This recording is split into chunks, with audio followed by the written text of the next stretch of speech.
के लिए कलेसिया ने बाहर ठंडा पानी ग्लूकोज वाला रखा है।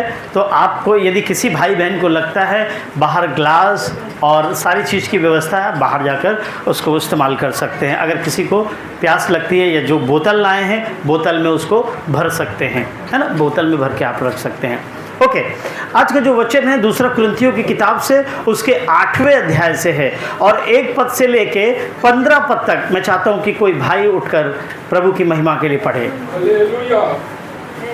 अब हे भाइयों, हाँ, हम तुम्हें परमेश्वर के उस अनुग्रह का समाचार देते हैं जो मकिदुनिया की कलीसिया पर हुआ है कि कलेश की बड़ी परीक्षा में उनके बड़े आनंद और भारी कंगालपन में उनकी उदारता बहुत बढ़ गई है। उनके विषय में मेरी यह गवाही है कि उन्होंने अपनी सामर्थ्य भर वरन सामर्थ्य से भी बाहर मन से दिया और इस दान में और पवित्र लोगों की सेवा में सहभागी होने के अनुग्रह के विषय में हमसे बार बार बहुत विनती की और जैसी हमने आशा की थी वैसी ही नहीं, वरन उन्होंने प्रभु को फिर परमेश्वर की इच्छा से हमको भी अपने आप को दे दिया। इसलिए हमने तीतुस को समझाया कि जैसा उसने पहले आरंभ किया था वैसे ही तुम्हारे बीच में इस दान के काम को पूरा भी कर ले। इसलिए जैसे तुम हर बात में अर्थात विश्वास, वचन, ज्ञान और सब प्रकार के यत्न में और उस प्रेम में जो हमसे रखते हो बढ़ते जाते हो, वैसे ही इस दान के काम में भी बढ़ते जाओ। मैं आज्ञा की रीति पर तो नहीं परंतु दूसरों के उत्साह से तुम्हारे प्रेम की सच्चाई को परखने के लिए कहता हूँ। तुम हमारे प्रभु यीशु मसीह का अनुग्रह जानते हो कि वह धनी होकर भी तुम्हारे लिए कंगाल बन गया ताकि उसके कंगाल हो जाने से तुम धनी हो जाओ।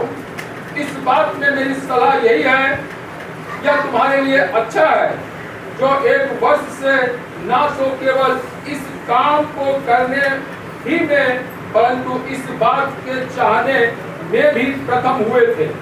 इसलिए अब यह काम पूरा करो कि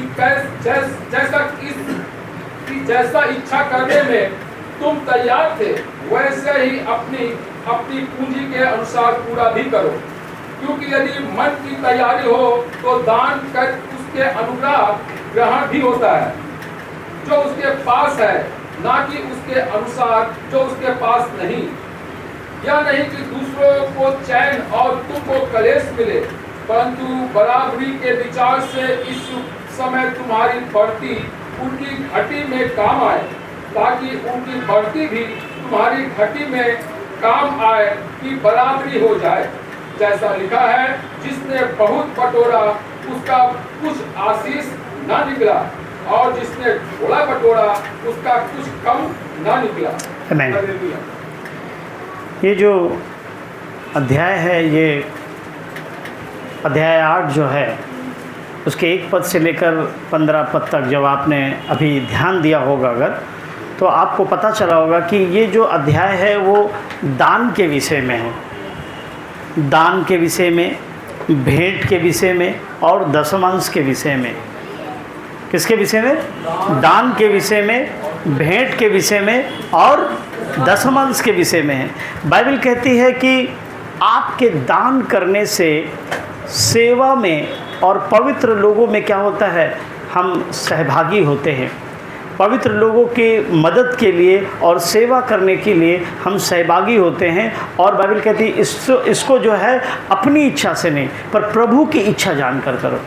इसको अपनी इच्छा नहीं पर प्रभु की इच्छा को जानकर करो। और जैसे तुम हर बात में बढ़ते हो, जैसे तुम विश्वास में बढ़ते हो, जैसे तुम वचन में बढ़ते हो, जैसे तुम ज्ञान में बढ़ते हो और सब प्रकार के यत्न में बढ़ते हो, बाइबल कहती है वैसे ही तुम दान के काम में भी बढ़ते जाओ।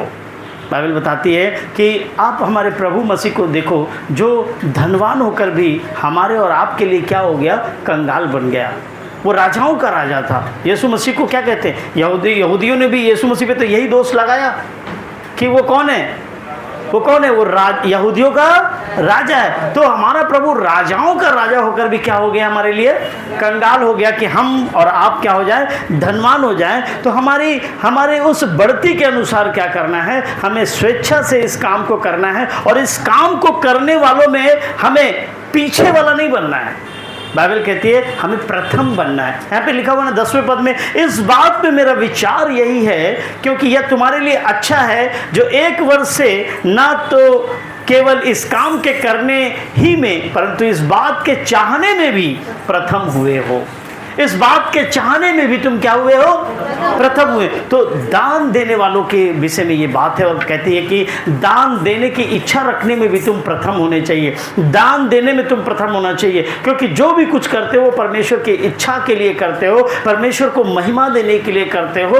और तुम सबको क्या करना चाहिए, अपनी पूंजी के अनुसार, जैसी जिसकी पूंजी हो, अपने मन को तैयार करके वैसा ही दान करें। अगर जो मन के अनुसार दान करोगे, इच्छा के अनुसार दान करोगे, मन की तैयारी से दान करोगे, तो प्रभु बोलता है कि उसके अनुसार तुम क्या करोगे, फल भी पाओगे, और तुम्हारा दान जो है वो बढ़ता जाएगा, तुम्हारी घटी खत्म हो जाएगी, तुम्हारे जीवन में परमेश्वर की भरपूरी आएगी। और बाइबल बताती है तुम्हें हर एक चीज़ों में आशीष मिलती जाएगी। बाइबल में लिखा, जिसने अधिक बटोरा उसने अधिक ना मिला, पर जिसने थोड़ा बटोरा उसे क्या मिला, बहुत अधिक मिला। मेरे प्रियो, आज का जो विषय है वो दान के विषय में है, जिससे अक्सर हम मसीह लोग कतराते हैं। हम और भी बहुत सारी चीज़ों में हम कतराते हैं, मैं उन पर आज विशेष बात नहीं करूँगा, लेकिन मैं विशेष करके दान के विषय में बात जरूर करूँगा। दान के विषय में, भेंटों के विषय में, दशमांश के विषय में जरूर बात करना चाहूँगा। मैं बाइबल बताती है कि जो परमेश्वर है वो हमें आनंद में जीवन देता है। हमारा जो परमेश्वर है वो हमें आनंद में जीवन देता है, और हमारे जीवन में तमाम चीज़ों की पूर्ति के लिए वो हमें सब कुछ भरपूरी से देता है, जिसमें धन और संपत्ति भी शामिल है, जिसमें धन और संपत्ति भी शामिल है। और बाइबल कहती है कि उसकी दी हुई चीज़ों में से जो वो हमें देता है, उसकी दया के कारण हमें मिला है। आज यदि आपके पास पॉकेट में 100 रुपया पड़ा है तो याद रखना ये परमेश्वर की दया है, परमेश्वर की दया है। तो बाइबल कहती है जो भी उसने हमारे जीवन को आनंदमय करने के लिए दिया है, हमारे जीवन की भरपूरी के लिए दिया है, हमारे जीवन को आनंदित करने के लिए दिया है, हमें उस चीज़ों से क्या करना चाहिए, निकाल कर अपने परमेश्वर यहोवा के लिए दान और भेंट देनी चाहिए। क्योंकि हमारा दान देना, हमारा भेंट देना, हमारा दशमांश देना परमेश्वर के प्रति एक धन्यवाद को दर्शाता है। आमीन। परमेश्वर के प्रति हमारी भेंट धन्यवाद को दर्शाती है। और बाइबल कहती है यदि हम परमेश्वर के दिए हुए में से परमेश्वर को दान देते हैं तो ये एक आराधना का भाग भी होता है, ये एक आराधना का भी भाग होता है। बाइबल कहती है यदि हम परमेश्वर के दी हुई आशीषों में से परमेश्वर के लिए कुछ देते हैं तो ये हमारी सच्ची भक्ति और हमारे प्रेम को भी, परमेश्वर के प्रति जो हमारा प्रेम है उन तमाम प्रेमों को भी क्या करता है, हमारा दान देना, हमारा दशमांश देना, हमारा भेंट देना, वो क्या करता है, दर्शाता है। हमारे सच्चे प्रेम को और हमारी सच्ची भक्ति को भी वो चीज़ दर्शाती है। बाइबल में आप जब पढ़ेंगे उत्पत्ति से लेकर आगे तक तो आप देखेंगे कि दान के बहुत सारे उदाहरण हैं, दशमांश के बहुत सारे उदाहरण हैं। लेकिन हम मसीह क्या करते हैं, अक्सर सारी चीज़ों को पढ़ते हैं, लेकिन जहाँ दान वाली बात लिखी है बाकी सारी चीज़ों को अंडरलाइन कर देंगे ऐसे करके, रेड पेन से, ब्लू पेन से, ग्रीन पेन से उसको अंडरलाइन कर देंगे। ओहो कितना अच्छा बात लिखा प्रभु, ओ तू मुझसे मांगेगा मैं तुझको दूंगा, तू मुझे ढूंढेगा तो पाएगा, तू खटखटाएगा तो खोला जाएगा। ओ इसको अंडरलाइन करो, अंडरलाइन करो, बहुत काम का चीज़ लिखा हुआ है, बहुत काम का चीज़ लिखा हुआ है। ध्यान से सुनो, बहुत काम का चीज़ लिखा हुआ है, इसको सुनो। लेकिन जहाँ ऐसी बातें लिखी होंगी दान देने के विषय में, दशमांश देने के विषय में, भरपूरी से देने के विषय में, इच्छा से देने के विषय में, जो एक आराधना है, जो एक भक्ति का प्रारूप है, बाइबल कहती है कि वो हमारे कृतज्ञता को दर्शाता है, हमारा आज्ञाकारिता को दर्शाता है, हमारे धन्यवाद को दर्शाता है, उसको अंडरलाइन नहीं करेंगे, उसको अंडरलाइन नहीं करेंगे, उसको ओवरलुक करके क्या करेंगे, दूसरे पद में चले जाएंगे, ये ठीक नहीं है, ये हमारे काम का चीज़ नहीं है। बाइबल में मैं आपको बताऊं बहुत सारे देने के, दशमांश देने के, दान देने के और भेंट देने के उदाहरण हैं। आप सोचेंगे अपने मन में, पास्टर जी आप चर्च में जब से अभी आपने चर्च लगाना चालू किया, आपने दान देने के विषय में, भेंट देने के विषय में कितनी बार प्रचार कर दिया। जी हाँ, क्योंकि ये आपके जीवन को आशीष में बनाएगा। क्योंकि जैसे अभी मैंने बताया है ना, ये सच्ची भक्ति और प्रेम को दर्शाता है। जैसा मैंने अभी बताया कि ये आपके एक सच्ची आराधना को परमेश्वर के रूप में, परमेश्वर के सम्मुख लेकर जाता है। ये आपके धन्यवाद के रूप में परमेश्वर के सम्मुख जाता है। और ऐसा ही करने से मैं आशीषित हुआ हूँ, और ऐसा करने मैं आपको भी सिखाता हूँ ताकि आप भी आशीषित हों। और दूसरी बात, परमेश्वर का राज्य बढ़े। ऐसा करने से क्या होगा? परमेश्वर का राज्य बढ़ेगा। सो बाइबल क्या बताती है? जब आप उत्पत्ति से लेकर आगे पढ़ेंगे तो आप देखेंगे इसके बहुत सारे उदाहरण हैं। जब आप उत्पत्ति की किताब अध्याय 4 को पढ़ते हैं, उत्पत्ति की किताब अध्याय 4 को 1 से लेकर 4 तक जब आप पढ़ेंगे तो वहां पर देखेंगे कैन और हेबिल का दान के विषय में लिखा हुआ है। कैन और हेबिल के दान के विषय में लिखा हुआ है। वहां पर लिखा हुआ है कि परमेश्वर ने क्या किया, कैन की भेंट को तो क्या किया, कैन की भेंट को ग्रहण नहीं किया, पर हेबिल की भेंट को ग्रहण किया। क्योंकि हेबिल स्वेच्छा से, परमेश्वर के आज्ञा के अनुसार, ध्यान दीजिए, हेबिल स्वेच्छा से और परमेश्वर की आज्ञा के अनुसार परमेश्वर के सम्मुख लेकर गया। लेकिन कैन क्या किया, अपनी उपज में से कुछ लेकर परमेश्वर के पास गया। उसको ऐसा लगा होगा मन में, परमेश्वर को क्या जरूरत है, परमेश्वर तो स्वर्ग में रहता है, परमेश्वर को किसी चीज की जरूरत नहीं है। लेकिन आज मैं बताऊंगा परमेश्वर को किस बात की जरूरत होती है। मैं आज आपको बताऊंगा क्यों आपको दान देना चाहिए, क्यों आपको दान और दशमांश देना चाहिए, कैसे देना चाहिए और क्या क्या देना चाहिए, क्या क्या देना चाहिए, यह भी मैं आपको बताऊंगा आज। लेकिन मैं आपको बताऊंगा कि उत्पत्ति की किताब 4 में आप देखते हैं कि कैन और हेबिल दोनों लेकर गए, लेकिन परमेश्वर कैन से क्रोधित हो गया।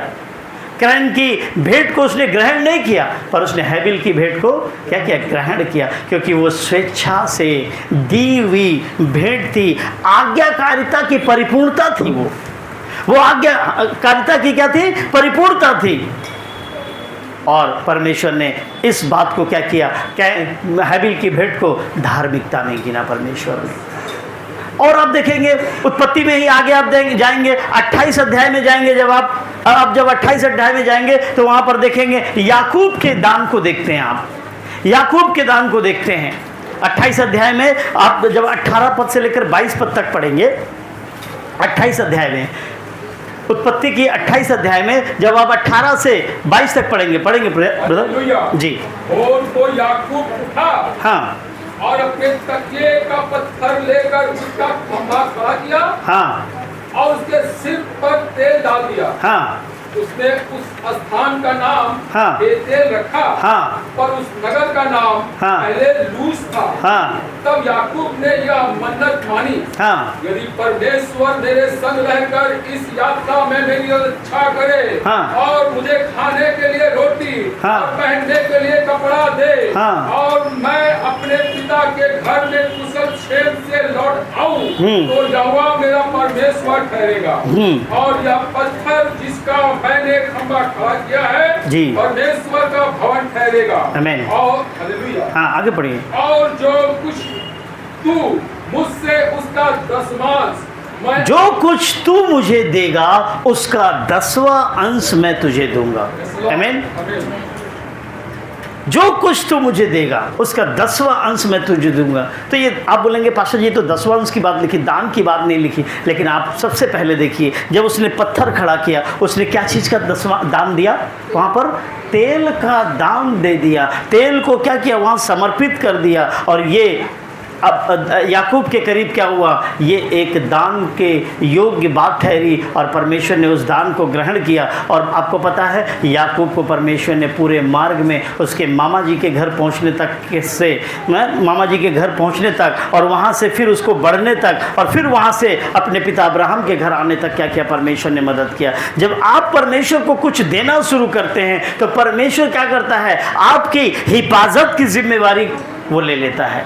जब आप परमेश्वर को कुछ देना शुरू कर देते हैं तो वो आपकी अगुवाई की जिम्मेदारी ले लेता है। जब आप परमेश्वर को कुछ देना चालू करते हैं तो परमेश्वर भी क्या करता है? आपकी जिम्मेदारी लेता है। यदि आप परमेश्वर से छुपाना चालू करेंगे तो परमेश्वर भी आपसे छुपना चालू कर देगा। यदि आप परमेश्वर से छुपाने की कोशिश करेंगे तो परमेश्वर भी आपको क्या करेगा? देने से इनकार कर देगा। आप आगे पढ़ेंगे 14 पद में देख सकते हैं, आप अब्राहम के दान को देख सकते हैं, 10वां अंश को देख सकते हैं।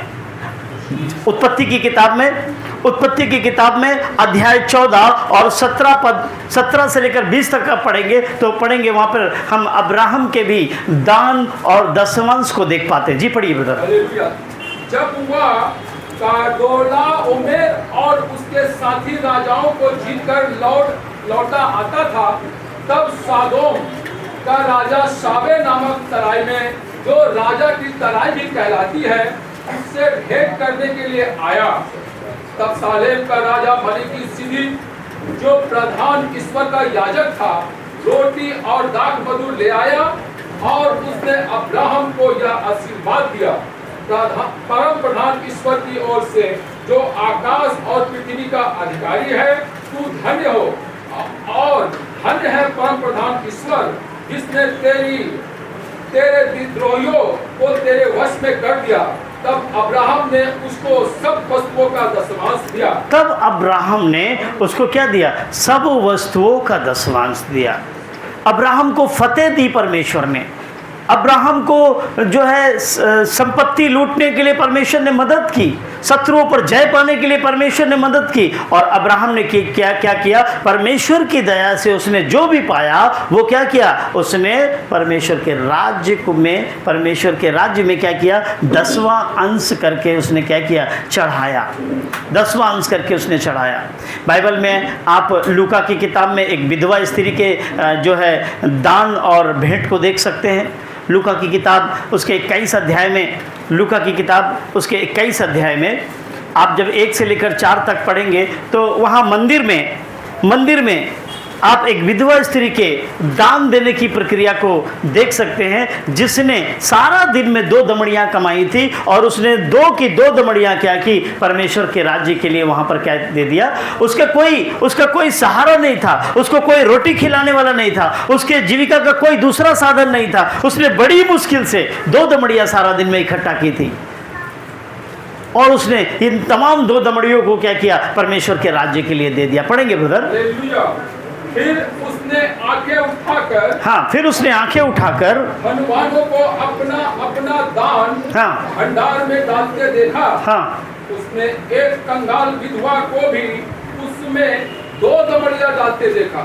तब उसने कहा, मैं तुमसे सच कहता हूँ कि इस कंगाल विधवा ने सबसे बढ़कर डाला है। और यीशु मसीह ने बोला, इस कंगाल विधवा ने सबसे बढ़कर दान दिया है। इस कंगाल विधवा ने सबसे बढ़कर दिया है, क्योंकि इसने अपनी पूरी जीविका को क्या किया? वहाँ डाल दिया। हम सोचते हैं कि हम यदि चर्च में दे देंगे तो मेरा क्या होगा? जैसे है ना, शोले पिक्चर में गब्बर पूछता तेरा क्या होगा कालिया। जैसे शोले पिक्चर में गब्बर पूछता तेरा क्या होगा कालिया। अभी हम लोग सोचते हैं यदि हम परमेश्वर के भवन में दे देंगे तो मेरा क्या होगा? मेरे घर की ज़रूरतें कैसे पूरी होंगी? मैं अपने बच्चों को ये कहाँ से ला के दूंगा? मैं अपने बच्चों को वो कहाँ से ला के दूंगा? लेकिन मैं आपको बताना चाहता हूँ, यदि आप अपने हाथों को परमेश्वर के लिए खोलते हैं तो परमेश्वर आपकी अगुवाई जरूर करेगा, परमेश्वर आपकी जीविका को जरूर चलाएगा। बाइबल में लिखा है, जिसने बहुत बटोरा उसको अधिक ना मिला, जिसने बहुत बटोरा उसको अधिक ना मिला। यदि आप बहुत कुछ संग्रह कर लेंगे, कुछ भी नहीं रहेगा आपके पास। लेकिन बाइबल कहती है जिसने कम बटोरा उसको सबसे अधिक मिला। आमीन। सो हमें क्या करना है, जैसे हम देखते हैं यूहन्ना की किताब 12 में, यूहन्ना की किताब जब 12 पढ़ते हैं उसके 3 पद को पढ़ते हैं, वहाँ पर देखते हैं मरियम के जरिए इत्र का दान, बहुमूल्य इत्र का दान। मरियम के जरिए क्या हुआ? बहुमूल्य इत्र का दान यीशु मसीह के चरणों में डाला गया। वहीं यीशु मसीह के चेले देखिए कितने, है ना, यीशु के साथ रह रहे हैं, यीशु के साथ रह रहे हैं। लेकिन इधर ध्यान दीजिए प्लीज, इधर ध्यान दीजिए प्लीज मेरी तरफ, है ना। यीशु के चेले यीशु के साथ रह रहे हैं, यीशु की शिक्षा ले रहे हैं। फिर भी जैसे ही मरियम ने वो इत्र उसके पैरों में डाला, क्या बोला? अरे तुमने पैर में डाल दिया, इतना बहुमूल्य इत्र तुमने पैर में डाल दिया। भला होता कि तुम बाजार में इसको बेचती और तुम क्या करती? लोगों का भलाई करती। हम सोच सकते हैं, कई बार ऐसा सोचते हैं, बाबा चर्च में देने से अच्छा, पास्टर को देने से अच्छा है हम किसी गरीब को दे देंगे, हम किसी गरीब को दे देंगे। लेकिन आप आज्ञा का उल्लंघन कर रहे हैं, आप आज्ञा का उल्लंघन कर रहे हैं। वो स्त्री अगर चाहती तो उस इत्र को बेचकर गरीबों की मदद कर सकती थी, और वो ये सोच सकती थी कि मैंने जो भी कुछ किया वो परमेश्वर के राज्य के लिए किया, क्योंकि मैंने गरीबों के लिए किया। लेकिन उस स्त्री ने क्या किया? उस इत्र को जो बहुमूल्य था उसको लाकर कहां डाल दिया? यीशु मसीह के चरणों में डाल दिया। चेले चिल्लाते रह गए, कुड़कुड़ाते रह गए, लेकिन वो नहीं मानी, क्योंकि उसके लिए उसके प्रभु से बढ़कर कुछ नहीं था, उसके प्रभु से बढ़कर उसके लिए कुछ भी नहीं था। हमारे जीवन में भी मेरे प्रियो, उस प्रभु से बढ़कर हमारे लिए कुछ नहीं होना चाहिए, उसकी आज्ञाओं से बढ़कर हमारे जीवन में कुछ नहीं होना चाहिए। आप नए नियम में देख सकते हैं, प्रेरितों के काम में, प्रेरितों के काम में आप देख सकते हैं कि अध्याय 4 में 32 से लेकर 36 तक पढ़ेंगे। प्रेरितों के काम, the book of act, the book of act, आप उसमें अध्याय 4 पर देख सकते हैं 32 से लेकर 36 तक प्रेरितों ने क्या किया। पढ़िए ब्रदर। विश्वास करने वालों की मंडली एक चित्त और एक मन की थी। विश्वास करने वालों के लिए मंडली एक चित्त और एक मन की थी। यहाँ तक कि कोई भी अपनी संपत्ति अपनी नहीं कहता, कोई भी अपनी संपत्ति को अपनी नहीं कहता था, परंतु सब कुछ साझे में था, और सब कुछ साझे में था। प्रेरित बड़ी सामर्थ से प्रभु यीशु के जी उठने की गवाही देते रहे, और चेले बड़ी सामर्थ के साथ प्रभु यीशु के जी उठने की गवाही देते रहे, और उन सब पर बड़ा अनुग्रह था, और उन सब पर बड़ा अनुग्रह था। उनमें कोई भी दरिद्र न था, उनमें कोई भी दरिद्र नहीं था। वो जो मंडली थी प्रेरितों की, विश्वासियों की, उसमें कोई भी दरिद्र नहीं था, क्योंकि जिनके पास भूमि या घर थे वे उनको बेच कर बिक्री हुई वस्तुओं का दाम लाते, और उसे प्रेरितों के पांव पर रखते थे, उसे प्रेरितों के पांव में रखते थे। किसी बेवकूफ ने कहा है कि तुम दशवांश देने की प्रक्रिया नहीं है नए नियम में। किसी बेवकूफ ने कहा है कि दशवांश देने की प्रक्रिया नहीं है नए नियम में। मैं कहता हूं यीशु मसीह दशवांश देने से भी बढ़कर बताता है, वो संपूर्ण देने के लिए आपको बताता है। दशवांश तो बड़ी छोटी चीज है, दशवांश तो बड़ी छोटी चीज है। प्रभु यीशु मसीह ने सिखाता कि हमें दशवांश से भी बढ़कर अपने संपूर्ण चीजों को परमेश्वर के लिए समर्पित करना चाहिए। लोगों ने, प्रेरितों ने क्या किया? अपने घरों को, अपनी संपत्तियों को, अपनी जमीनों को बेच दिया और सब कुछ लाकर प्रेरितों के चरणों में रख दिया। इस कारण उनमें कोई भी दरिद्र नहीं था, क्योंकि प्रभु ने क्या किया था? ब्लेसिंग दी थी, क्योंकि प्रभु ने क्या किया? आशीष किया था। और बाइबल कहती है उसी में, जब उसी किताब में आप 20वें अध्याय को पढ़ते हैं और उसके 35वें पद को पढ़ते हैं, तो वहां पे ऐसा लिखा हुआ है कि लेने से देना क्या है? धन्य है। लेने से देना धन्य है। लेने से देना हम बहुत सारी चीज़ों के बारे में पढ़ चुके हैं। हमने कैन और हैबिल के लेन देन के बारे में पढ़ा, दान और दशवांश के बारे में पढ़ा, हमने याकूब के दान और दशवांश के बारे में पढ़ा, हमने ये अब्राहम के दान और दशवांश के बारे में पढ़ा, हमने उस विधवा स्त्री के दान और दशवांश के बारे में पढ़ा, हमने जो है यूहन्ना में जो है उस मरियम के दान और दशवांश के बारे में देखा, हमने प्रेरितों के दान और दशवांश के बारे में देखा, और बाइबल इसकी हमें आज्ञा भी देती है बाइबल हमें क्या करती है, इसकी आज्ञा भी देती है। मलाकी 3 और 10 में वो कहता है कि सारे भंडार को प्रभु के पास ले आओ, सारे दशमांश को प्रभु के पास ले आओ, ताकि उसके भवन में संपूर्ण चीजें अवेलेबल रहे, किसी बात की घटी ना हो। और ऐसा करके तुम देखो, वो तुम्हारे लिए आशीष के झरोखों को खोल देगा, वो तुम पर अपरंपार आशीष की वर्षा करेगा। पढ़ेंगे ब्रदर उसको। सारे दशमांश, हाँ, सारे दशमांश भंडार में ले आओ, भंडार में ले आओ, कि मेरे भवन में, कि मेरे भवन में भोजन वस्तु रहे, कि मेरे भवन में भोजन वस्तु रहे। और सेनाओं का यहोवा हाँ, यह कहता है, और सेनाओं का यहोवा ये कहता है कि ऐसा करके मुझे परखो, ऐसा करके तुम मुझे परखो, कि मैं आकाश के झरोखे, कि मैं आकाश के झरोखे तुम्हारे लिए खोलकर, तुम्हारे ऊपर अपरंपार आशीष की वर्षा करता हूँ कि नहीं। प्रभु कहता है मैं तुम्हारे ऊपर अपरंपार वर्षा करूंगा, तुम ऐसा करके तो देखो। लेकिन हम क्या सोचते हैं, मत दो, ये तो पास्टर के पास जा रहा है, मत दो, पास्टर सब उसको अपना जेब में भर रहा है, अरे पास्टर देख रहा कितना बढ़ते जा रहा है। लेकिन आप कहते हैं ये नहीं सोचते कि ये आज्ञा है, ये आज्ञा है। ऐसा करके आप परमेश्वर के राज्य को बढ़ा रहे हैं। क्या आप देखने आते हैं? आप किस बात पे ये निर्धारित करते हैं? क्या आप देखते हैं इस बात को?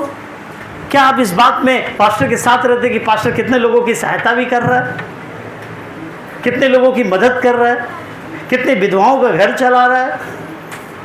क्या आप देखते हैं इसको? नहीं देखते आप। बाइबल कहती है अगर इस हाथ से करो तो इस हाथ को पता नहीं चलना चाहिए। हमारा काम जो है, हमें बस वही काम करना है। हमें जो परमेश्वर ने करने के लिए किया है, हमें सिर्फ वही करना है। हमें परमेश्वर ने बोला है कि अपनी इच्छा से अपने दान को, अपने दशमांश को, अपनी भेंटों को तुम परमेश्वर के पास लेकर आओ, और ये तुम्हारी एक धन्यवाद की भेंट होगी, ये तुम्हारी भक्ति और प्रेम का सच्चा प्रतीक होगा, ये तुम्हारी आराधना का भी एक हिस्सा होगा, ये तुम्हारी आराधना का भी एक हिस्सा होगा। क्या हम ऐसा कर रहे हैं? क्या हम ऐसा करते हैं? क्या हम अपने दान को स्वेच्छा से देते हैं? क्या हम अपने दशमांश को स्वेच्छा से देते हैं? हमें से बहुत सारे भाई जॉब कर रहे हैं, हमें से बहुत सारे भाई जॉब कर रहे हैं।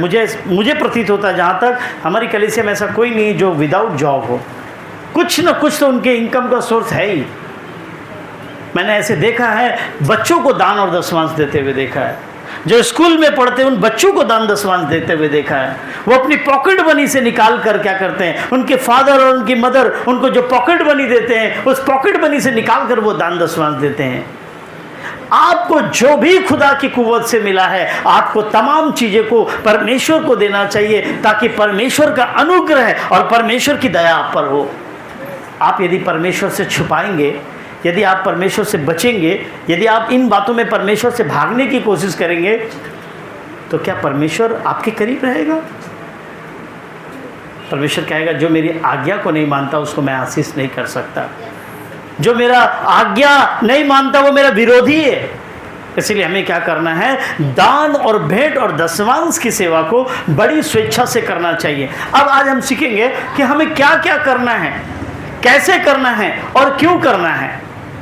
दशमांश को, दान को, भेंट को हमें कैसे देना है, क्या क्या देना है और क्यों देना है, आज हम इन बातों को सीखेंगे। बाइबल हमें सिखाती है मेरे प्रियो, जब हम परमेश्वर के वचन को पढ़ते हैं, व्यवस्था विवरण की किताब, व्यवस्था विवरण 14, व्यवस्था विवरण 14 और उसके 22। हाँ पढ़िए। बीज की सारी उपज में से हाँ, जो प्रति वर्ष खेत में हाँ, उपजे उसका दशमांश अवश्य अलग करके रखना। हाँ, और जिस स्थान को तेरा परमेश्वर यहोवा अपने नाम का निवास ठहराने के लिए चुन ले, हाँ, उसमें अपने अन्न, हाँ, और नए दाखमधु, हाँ, और कटके तेल का दशमांश, हाँ, और अपने गाय बैलों, हाँ, भेड़ बकरियों के पहलौठे, हाँ, अपने परमेश्वर यहोवा के सामने हाँ खाया करना, हाँ जिससे तुम उसका भय नित्य मानना सीखोगे। हाँ, मैं यहाँ पे आपको पॉइंट आउट करना चाह रहा हूँ। बाइबल कहती है कि आपको क्या क्या देना है। बाइबल कहती है आपको क्या क्या देना है। बाइबल कहती है आप अपने अन्न का दशमांश दे सकते हैं, अपनी संपत्ति का दशमांश दे सकते हैं, अपने रुपए और पैसों का दशमांश दे सकते हैं।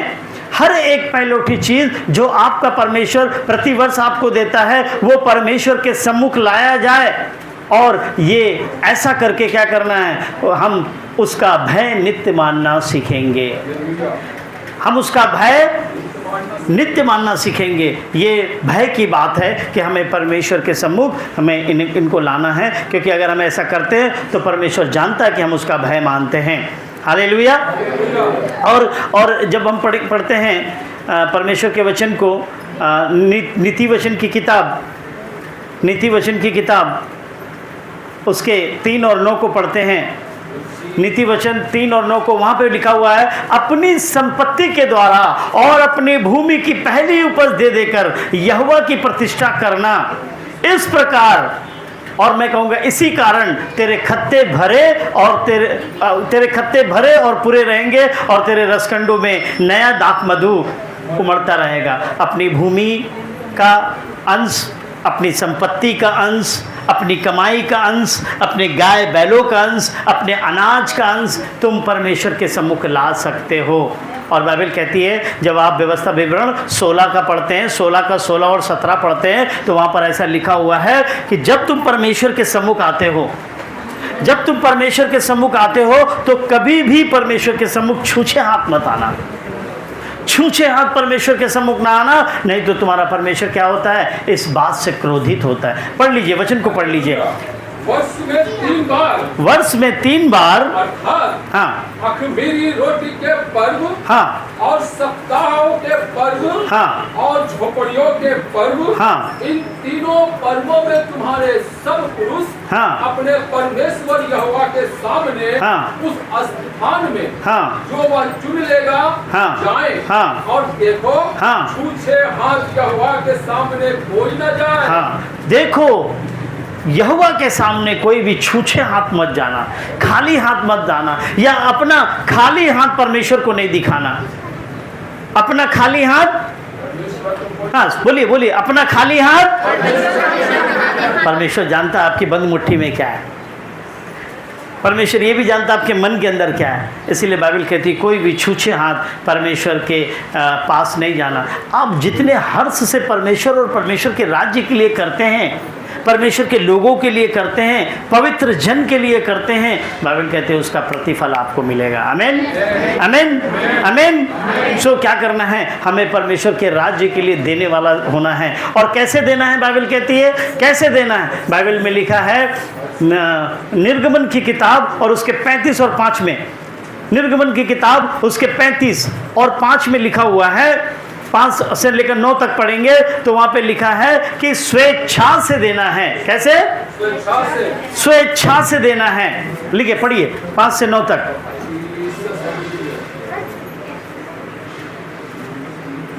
तुम्हारे पास, हाँ पढ़िए, तुम्हारे पास से यहोवा के लिए भेंट ली जाए, अर्थात जितने अपनी इच्छा से देना चाहें वे यहोवा की भेंट करके ये वस्तुएं ले आएं। कैसे देना है? अपनी इच्छा से, दबाव से नहीं, है ना, दबाव से नहीं। जैसा कि 2 कुरिन्थियों में लिखा हुआ है, तुम कुड़ कर और दबाव में नहीं देना। तुम कुड़ कर और दबाव में, अरे नहीं देंगे तो पास्टर कितना बात बोलेगा मालूम है।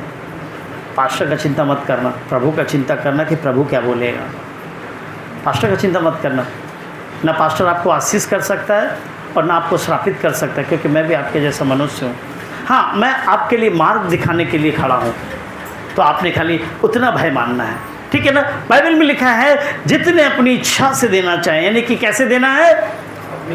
अपनी इच्छा से देना। और कुरिन्थियों की किताब में लिखा है बिना दबाव के, बिना कुड़कुड़ाए देना है। और क्या क्या देना है लिखा हुआ, अर्थात जितने अपनी इच्छा से देना चाहें वे यहोवा के लिए भेंट करके ये वस्तुएं ले आए, अर्थात सोना, चांदी, पीतल, नीले, बैजनी और लाल रंग का कपड़ा, सूक्ष्म सनी का कपड़ा और बकरी का बाल, लाल रंग से रंगी हुई मेढ़ों की खालें, सुइस की खालें, बबूल की लकड़ी, उजियाला देने के लिए तेल, अभिषेक का तेल, धूप के लिए सुगंध द्रव्य, फिर एपोद और चपरास के लिए सुलेमानी मणि और जड़ने के लिए मणि, है ना। अभी ये सब ढूंढने के लिए तो जा नहीं सकते अपन, है ना। सोचेंगे पास्टर जी आपने इतना लंबा चौड़ा लाइन बता दिया, अभी मैं इधर से कहाँ से ढूंढूंगा, कहाँ से लेकर आऊँगा। ये कुछ नहीं देना है। आज की सबसे बड़ी जो आपका बहुमूल्य चीज़ है वो है पैसा। आपका सबसे बहुमूल्य चीज़ क्या है आज के समय में? पैसा। वो दान के रूप में देना है। यदि आप अपनी संपत्ति देना चाहते हैं, संपत्ति दान में दे सकते हैं। बहुत सारे लोग यहाँ नहीं देते हैं, शहर के लोग थोड़ा कंजूस होते हैं, शहर के लोग थोड़ा कंजूस होते हैं। आप गांव और देहातों में जाएं, लोग बैठो बेटा बैठो, आप गांव और देहातों में जाएं तो देखेंगे लोग अपनी ज़मीन को चर्च के नाम कर देते हैं। अभी मैंने 2019 में एक ज़मीन को रजिस्ट्री कराया था। एक हमारी हल्दिया की चर्च के एक विश्वासी ने हमारे पास्टर मिट्टू घासी को वहाँ पर 2 कट्ठा ज़मीन चर्च के लिए उन्होंने दान दी थी और उसकी रजिस्ट्री कराने मैं खुद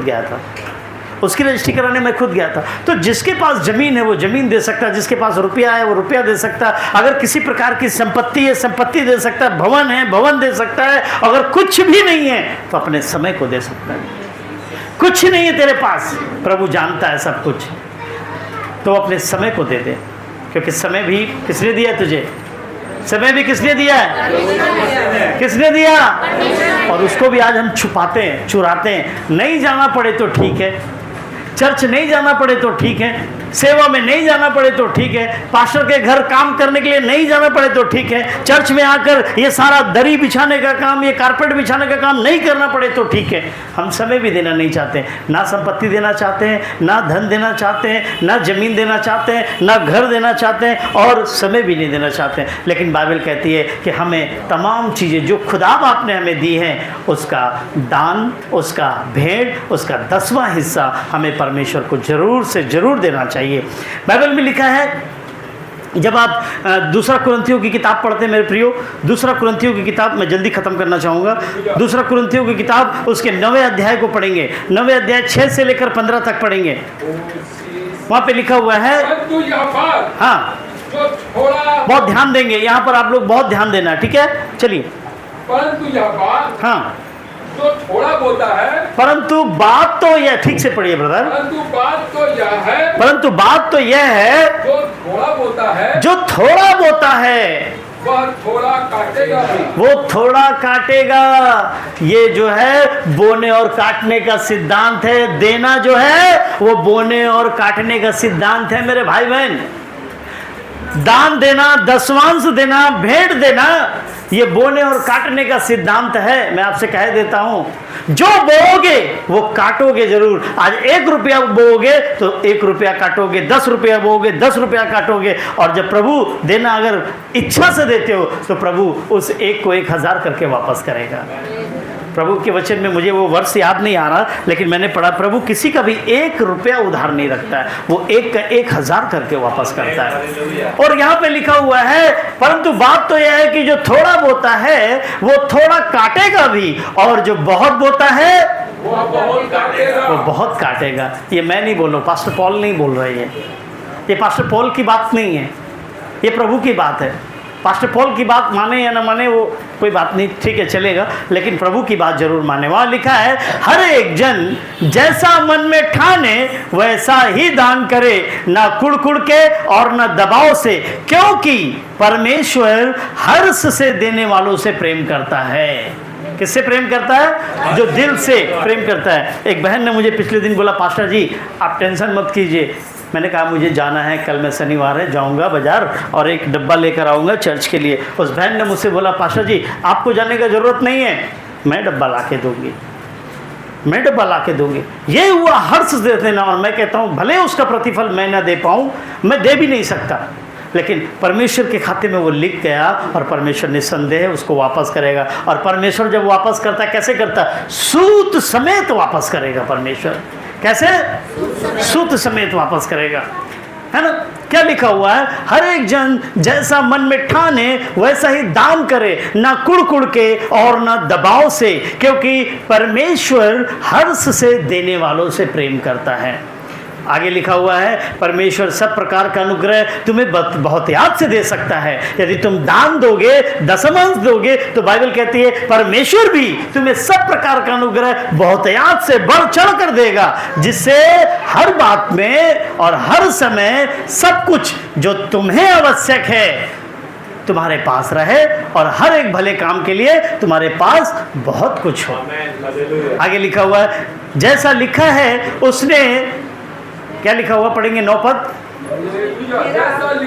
जैसा लिखा है उसने बिखेरा, उसने कंगालों को दान दिया, उसने कंगालों का दान दिया, उसका धर्म सदा बना रहेगा, और उसका धर्म सदा बना रहेगा। सो आगे लिखा हुआ, सो बोने वाले को बीज और भोजन के लिए रोटी देता है।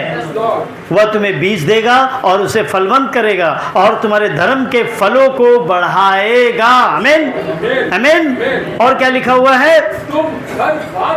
तुम हर बात में सब प्रकार की उदारता के लिए, सब प्रकार की उदारता के लिए जो हमारे द्वारा परमेश्वर का धन्यवाद करवाती है, हाँ, धन्यवाद किए जाओ, धन्यवान किए जाओ, है ना। वहाँ पे लिखा है, क्योंकि इस सेवा को पूरा करने से न केवल पवित्र लोगों की घटियाँ पूरी होती हैं, परंतु लोगों की ओर से परमेश्वर का बहुत धन्यवाद होता है, क्योंकि इस सेवा से प्रमाण लेकर वे परमेश्वर की महिमा प्रकट करते हैं कि तुम मसीह के सुसमाचार को मानकर उसके अधीन रहते हो और उनकी और सबकी सहायता करने में उदारता प्रकट करते हो, और वे तुम्हारे लिए प्रार्थना करते हैं, और इसीलिए कि तुम पर परमेश्वर का बहुत बड़ा अनुग्रह है, तुम्हारी लालसा करते हैं। परमेश्वर को उसके उस दान के लिए जो वर्णन से बाहर है धन्यवाद हो। बाइबल कहती है, अभी हमने पढ़ा कि कैसे देना है, कैसे देना है? इच्छा से देना है, बिना दबाव और कुड़कुड़ाहट बिना देना है। क्या क्या देना है वो भी पढ़ा है, कैसे देना है वो भी पढ़ा है।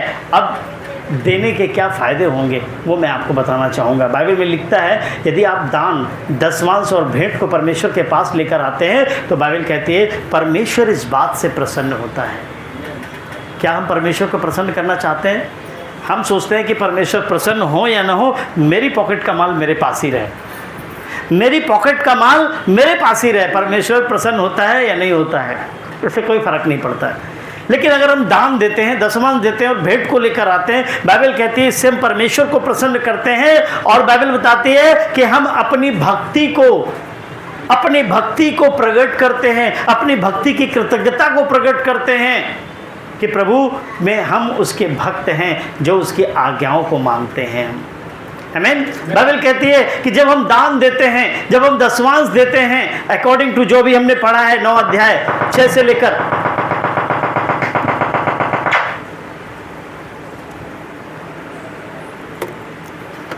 बाइबल में अभी जो भी हमने पढ़ा है, बाइबल बताती है कि जो भी हम देते हैं उसके देने से क्या होता है, हम परमेश्वर के प्रति धन्यवादी बनते हैं, परमेश्वर में अपनी भक्ति को हम प्रकट करते हैं। इसका साउंड थोड़ा सा बढ़ा दीजिए प्लीज़, है ना। हम परमेश्वर में क्या करते हैं, परमेश्वर में धन्यवाद को प्रकट करते हैं, अपनी भक्ति को प्रकट करते हैं और भलाई का काम करते हैं। आपको पता है आप जो भी दान देते हैं, आपको पता है आप जो भी दान देते हैं, आपके देने से कई लोगों के लिए भलाई का काम होता है, कई लोगों के पास ज़रूरतें उनकी पूरी की जाती हैं, कई लोगों की सहायता की जाती है। अगर आप देंगे तो इससे कई लोगों की क्या होगी, भलाई की जाएगी। और बाइबल कहती है आपके देने से आपके जीवन में आत्मिक और धार्मिक फलों की बढ़ोतरी होती है। अभी हमने पढ़ा ना, अभी हमने पढ़ा वचन में जो 6 से लेकर 15 तक अभी हमने पढ़ा, उसमें उसके अनुसार बाइबल बताती है कि अगर हम दान देते हैं, दशमांश देते हैं, तो हमें क्या है, हमारे जीवन में आत्मिक और धार्मिक फलों की बढ़ोतरी होती है। बाइबल कहती है कि ऐसा करके, यानी कि दान और दशमांश देके हम क्या करते हैं, अपनी सेवा को भी पूरा करते हैं। ये भी एक प्रकार की सेवा है, ये भी एक प्रकार की सेवा है। जब परमेश्वर वरदान देता है परमेश्वर वरदान देता है तो बाइबल बताती है कि वरदान में से ये भी एक प्रकार का वरदान है कि वो क्या करे, अपनी संपत्ति में से क्या करे, लोगों की ज़रूरतों को पूरा करें, हर एक कमी घटी को दूर करें, कलीसिया की ज़रूरतों को पूरा करें। ये भी एक सेवा है। और बाइबल कहती है जब हम दान और दशमांश देते हैं तो हम भी क्या करते हैं, एक प्रकार की सेवा को क्या करते हैं, पूरा करते हैं। जब हम दान दशमांश देते हैं, बाइबल कहती है कि हम पवित्र लोगों की सहायता भी करते हैं।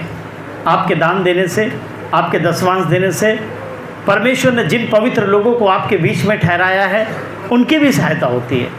बाइबल कहती है कि आप ये जो दान और दशमांश देते हैं इनसे धार्मिक कर्तव्यों का भी क्या किया जाता है, धार्मिक कर्तव्यों को पूरा किया जाता है। जो भी ज़रूरतें होती, कलीसिया की ज़रूरतें होती वगैरह वगैरह, जो भी ज़रूरतें होती हैं। अभी कुछ दिन पहले हमारे एक भाई ने, शंकर भाई ने लीडर्स मीटिंग में बोला था कि पिछले दिन कुछ ऐसी चीज़ें थी जिनमें पैसा कुछ बहुतायत से अधिक लग गया। तो भाई ने बोला कि एक काम करें, हम लोग जो है उसको पूरा करके आपस में मिला के वो हमने जिस व्यक्ति का लगाया उस व्यक्ति को दे देना है। तो उस व्यक्ति ने बोला कि नहीं, ऐसा कीजिए कि हमारे चर्च में इस बात की कमी है, ये एक छोटी सी सामान है, इसमें अभी हमारे उसमें गड़बड़ी चल रही है। अगर उस पैसे से हम वो सामान लेकर आएंगे तो क्या होगा, उसकी घटी पूरी हो जाएगी। अच्छा तो तब होता जब हम हर्ष के साथ कहते यस हम करेंगे इसको। अच्छा तो तब होता जब हम कहते कि यस हम करेंगे। आपके पास है या नहीं है ये बड़ी बात नहीं है, देना या नहीं देना ये बड़ी बात नहीं है, लेकिन देने वाला मन आपके पास सबसे पहले होना चाहिए। आपके पास देने वाला मन सबसे पहले होना चाहिए। यदि आपके पास देने वाला मन नहीं है ना, आप कुछ भी नहीं है। जिसके पास देने वाला मन नहीं है ना, उसके पास लेने की सामर्थ्य भी नहीं रहती है। तो सबसे पहले क्या करना, हमारे अंदर देने वाला मन होना चाहिए जिससे हम पवित्र लोगों की सहायता करें, सेवा को पूरी करें, धार्मिक कर्तव्यों का निर्वाह करें। और जब आप दान देते हैं, दशमांश देते हैं, तो इससे और एक मदद होती, ज़रूरतमंद लोगों की सहायता होती है। हमारी इच्छा होती है कि हम बहुत सारे लोगों की सहायता करें। हमारी कलीसिया में बहुत विधवाएँ हैं, हमारी कलीसिया में कुछ ऐसे बच्चे हैं जो पढ़ नहीं पा रहे हैं, हमारी कलीसिया में हमारी कलीसिया के कांटेक्ट में कुछ ऐसे पास्टर हैं जिनको किसी भी प्रकार की आर्थिक सहायता नहीं है, हम उनके लिए सहायता करना चाहते हैं। ये कैसे होगा यदि हम सब अपने अपने हाथों को ऐसे छुपा कर रखेंगे, अपने अपने बटुए को लुका कर रखेंगे, आप कभी भी परमेश्वर के राज्य को नहीं बढ़ा पाएंगे। ये दान देना, दशमांश देना, भेंट देना, ये परमेश्वर के राज्य को बढ़ाने का एक हिस्सा है। आप कहते तो हैं कि हम परमेश्वर के राज्य को बढ़ाएंगे, प्रभु मेरे जरिए तेरा राज्य बढ़े, प्रभु मेरे जरिए तेरा राज्य बढ़े। कैसे बढ़ेगा? मुंह से बोलने से उसके लिए एक्टिव भी होना पड़ेगा, उसके लिए काम करना पड़ेगा, उसके लिए अपना सब कुछ निछावर करना पड़ेगा, अपने हिस्से का निकाल के परमेश्वर के राज्य के लिए देना पड़ेगा, है ना। और क्या करते हैं, बाइबल